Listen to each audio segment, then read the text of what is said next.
الحمد للہ والصلاة والسلام علی من لا نبی بعدہ اما بعد۔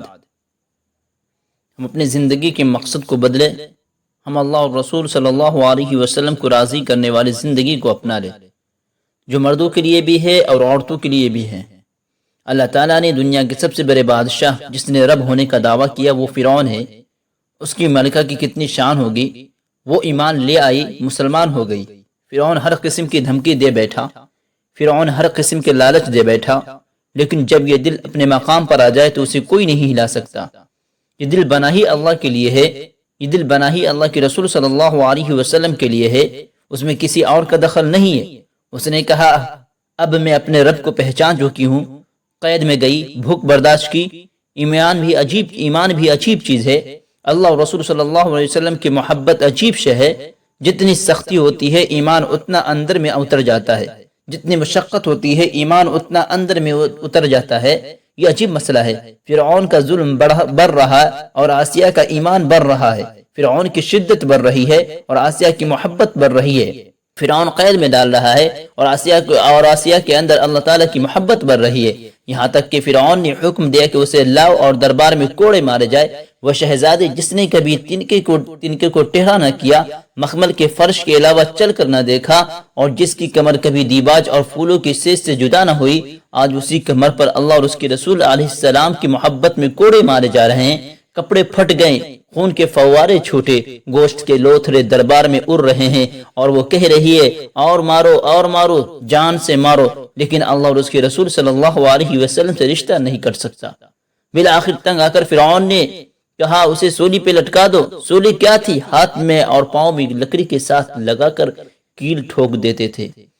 کس کو کیل لگائے جا رہے ہیں؟ دنیا کے بہت بڑے بادشاہ کی سب سے محبوب بیوی کے ہاتھوں میں کیل گڑ گئے، پاؤں میں کیل لگ گئے۔ پھر کہنے لگا اس کی کھال کھینچو۔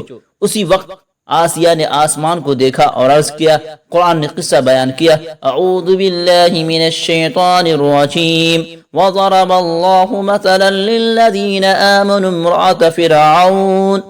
آسمان کو دیکھا اور عرض کیا، یا اللہ تو جانتا ہے میں عورت ذات ہوں، بڑی کمزور ہوں، اب یہ میری کھال کھینچیں گے، مجھے کہاں اور برداشت ہوگا۔ یا اللہ مجھے جنت دیکھا، مجھے میرا گھر دیکھا، لیکن اپنے پڑوس میں بنا۔ عجیب دعا مانگی۔ علماء نے لکھا کہ حضرت آسیہ کی دعا بڑی عجیب دعا ہے۔ پہلے اللہ تعالیٰ کا پڑوس مانگا، پھر جنت مانگی۔ رب ابن لی عندک بیتا فی الجنہ، اپنے پاس، اپنے پڑوس، اپنے قریب میں میرا گھر تیرے قریب ہو۔ ونجنی من فرعون، فرعون سے نجات دے، اپنے پاس میرا گھر بنا دے۔ اللہ کی رحمت جوش میں آئی اور آسمان کے دروازے کھلتے چلے گئے، عرش فرش کھلتا چلا گیا، اور اللہ نے رضوان جنت کے دروغہ سے فرمایا کہ آسیہ کو اس کا گھر دکھا دو جو ہم جنت میں اس کے لیے بنائے ہیں۔ گھر دیکھا، لبوں پر مسکراہٹ آئی اور جان نکل گئی۔ اب اگلی بات سنو، حضور صلی اللہ علیہ وسلم نے جب حضرت خدیجہ رضی اللہ عنہا کو دیکھا کہ جانے کا وقت آ چکا ہے تو ارشاد فرمایا، خدیجہ جنت میں جائے گی تو اپنے سوکن کو میرا سلام کہنا۔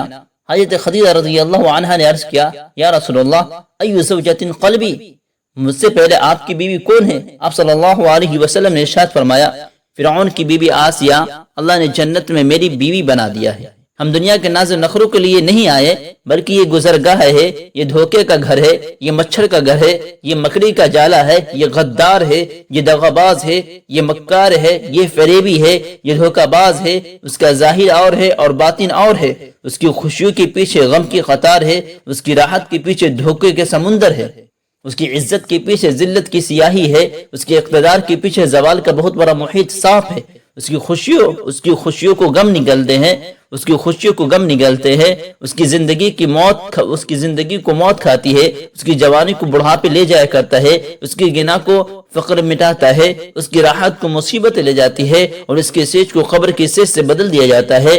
ارے 10 منزل بلڈنگ بنانے والے، کیا پتہ 10 ہاتھ گہری تیری قبر تیار ہو چکی ہو۔ بڑی عمدہ خوشبو سے آپ نے آپ کو معطر کرنے والے، کیا پتہ قبر کے اندھیری کوٹری میں تیرے میرے پیٹ کو پھاڑ کر پوری قبر کو بدبودار بنانے کے لیے تیار ہو چکی ہو۔ ارے خوشیاں منانے والے، کیا پتہ کہ تیرے اوپر ماتم ہونے والے ہوں۔ ہم اپنے مقصد پر واپس آ جائیں، ہم اللہ کے لیے ہے۔ انا للہ و انا الیہ راجعون، کہ ہم اللہ کے لیے ہیں اور ہمیں واپس وہیں جانا ہے۔ حضور صلی اللہ علیہ وسلم کی زندگی کو اپنانا یہ اللہ کو راضی کرنا ہے۔ مرد، عورت، بوڑھے، بچے، جوان، بادشاہ، فقیر، بنگلے والے یا جھوپڑے والے ہو، سب کے سب اگر حضرت محمد صلی اللہ علیہ وسلم کی مبارک زندگی کو اپنا لے تو اللہ راضی ہو جائے گا۔